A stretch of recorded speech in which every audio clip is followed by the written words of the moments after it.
Hi, I'm Josh Greenberg. I'm the program director of the Digital Information Technology program at the Sloan Foundation. I'm kind of wearing a couple hats on this panel. One is that I'm a funder who, under one arm of my program, under the heading of scholarly communication, is helping to fund some of this kind of infrastructure. We have an active grant, for example, to ORCID to help facilitate adoption and implementation of ORCIDs in different core systems in universities and professional societies, et cetera.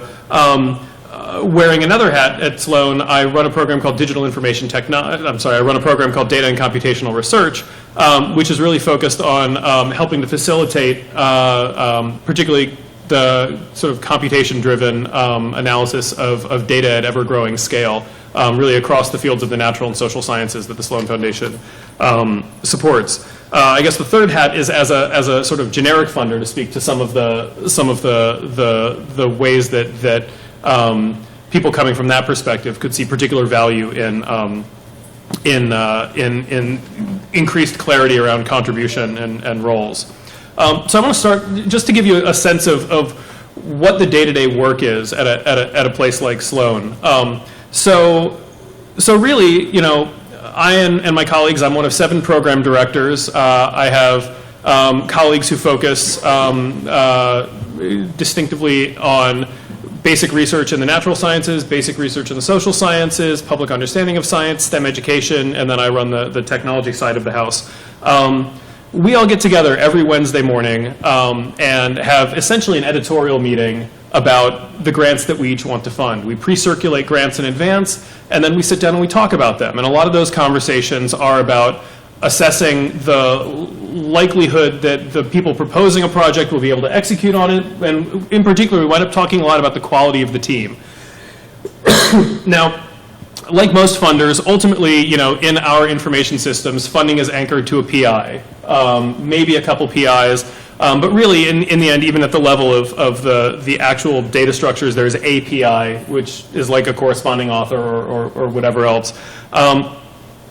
However, we're very aware, and frankly, in our conversations, we're very aware that in the various areas we're funding, again, in different areas of basic research, that the impact of our funding really relies on, and is distributed across teams of people. And so, you know, in some ways, the flip side of the increase in co-authorship that we heard about earlier is a need for funders to understand that the work we're funding is ultimately going to be produced by teams of people playing different roles. That we can't just rely on the one person who has a good reputation and assume that they're going to fit all of the team together as necessary. So when we talk about sort of the quality of the people, actually the same kinds of roles that are described in the taxonomy that you saw earlier are things we talk about. You know, who's the one who's really thinking about the study conception? Who's the one who's the methodologist on the team? One that I find really interesting, I think there's probably a lot to unpack it, is I like the last one, which is funding acquisition. And the idea that there's a distinct role that often is played of people who acquire the funding and then, you know, create a space in which the work happens. Now, we can trust that if somebody has played that role and good work has come out of it, that we can give them more money and they'll proceed. But I think we can probably do better. You know, funders can do better in understanding what is the composition of these teams, rather than just relying on the proxy of one person with particular reputation. Now, as I said, I sit down around the table with my colleagues. I don't have training in microbiology or economics or earth science, but I'm reading proposals from those fields every week and weighing in substantively, which means that I and my colleagues have to get up to speed very quickly, at least even at a shallow level, in trying to understand, you know, what are the heuristics we can use to figure out, you know, is somebody credible? Does somebody do high impact work?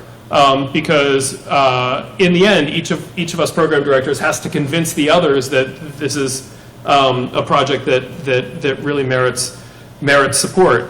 And this is something we talk about all the time, the idea that you know, we can't just look at citation counts, because I'm sorry, we can't just look at publication numbers because being listed in an author list means different things. We can't just look at citation counts because people play different roles in different studies, and so just knowing that a paper that somebody was on was very well cited doesn't mean that they played the kind of role in that work that we're looking to fund them for something new. And frankly, getting from field to field to field, it's hard enough to get one's head around, say, the difference between a publication in computer science and the importance of the meeting or the workshop as the peer-reviewed unit versus, say, economics or earth science.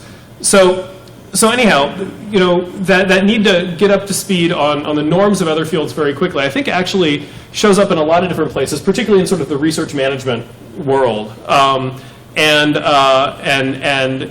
we're at a point now where it's plausible to think about doing at least some of that algorithmically if we have the data structured correctly. A separate point that I want to make is that, or one other thing just about our day-to-day work, is that we all spend a lot of time looking for reviewers. One of the biggest dangers in a job like mine is getting too insular in your thinking, relying on just the same people. So constantly, I mean, the literature still is the best way to you can go to meetings, you can talk to people, that doesn't scale to a certain point. And so being able to search, to trawl the literature, to look for people who are doing great work is essential to make sure that a given funding program doesn't get too insular, and that gets particularly important when we're not just interested in, as I said before, funding the person who gets the money and then makes it all happen, but particularly even directing funding, and I'll talk more about this in a minute, towards methodologists, towards people who are producing data sets or software as increasingly first-order research products in their own right. So on that point, as I said, I run a program called Data and Computational Research. In some ways, I work horizontally across those sort of research domains. I'm fundamentally interested in this, in the increased valuing of data and data sets and software and things like that, not just as sort of ancillary supports for a given study, but things that can be valuable elsewhere, that can be picked up and applied in different contexts.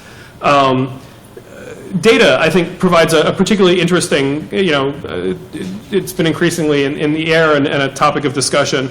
I think in the context of the presentations we heard, data provides a really interesting and unresolved question. If you have a data set, if you gain access to a data set which is essential to a particular piece of work, do you cite that data? Do you add the creator of the data as a co-author? My understanding, and I've heard anecdotally, I mean, there can be very different norms field by field. There are some fields where the data, once it's published, is seen as, okay, it's a sort of public good. Others can access it, and there's a norm of, well, you cite the person who produced that data. I also have heard many cases of researchers who will approach somebody who's built, say, a data set of online pricing, and will say, oh, look, I'd love to do something with that. And the person who has the data will say, sure, add me as a co-author, and I'll give you the data. I think that when we can actually identify in an author list that particular role, it changes the calculus of how you represent these kinds of collaborations in the literature, which to me leads to one of the big overarching questions here, which is contributorship zero sum? If you're able to highlight the different roles people play, does that diminish the value of the sort of mean average value of an authorship role?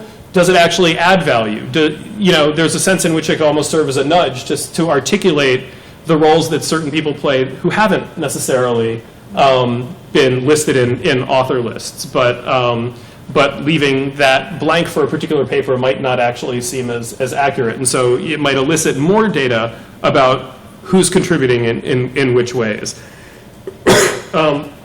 So for me, the place, I'll conclude with just a sort of concrete example. This is a place where the rubber meets the road on this for me right now. I spent a lot of last year working on a collaborative project with the Gordon and Betty Moore Foundation, working on the problem of career paths for data scientists in universities. There's a structural issue that people with a combination of, it's methodologists, like the biostatistician discussed earlier, people with a combination of particularly sort of applied math, statistical, and computational skills, who are increasingly essential to work in fields, say, especially fields unlike, say, some of the life sciences or astronomy that have already sort of made that sort of big data sort of turn. You know, their work, virtually every field is dealing with an increase in the volume of data available. So these folks who, you know, to take an example, it may be somebody whose training is in earth science, who has done enough software development that they don't quite look like an earth scientist anymore, but also definitely doesn't look like a computer scientist.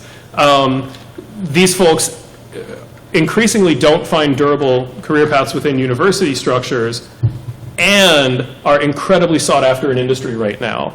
So one of the issues that I've been working on in this program is, okay, you know, how might universities, and we've been working with a cohort of 3 universities to try different interventions to address this. One of the key things that keeps coming up is evaluation. Once again, now these are not folks who are going to be lead authors on papers in a traditional sense in either of those disciplines, either, you know, a particular research domain or, and in fact, they're the kind of person, you know, you hear the anecdotes about the person on a basketball team who isn't the one who scores the most, but when they're on the court, the team, you know, the team's winning percentage goes up.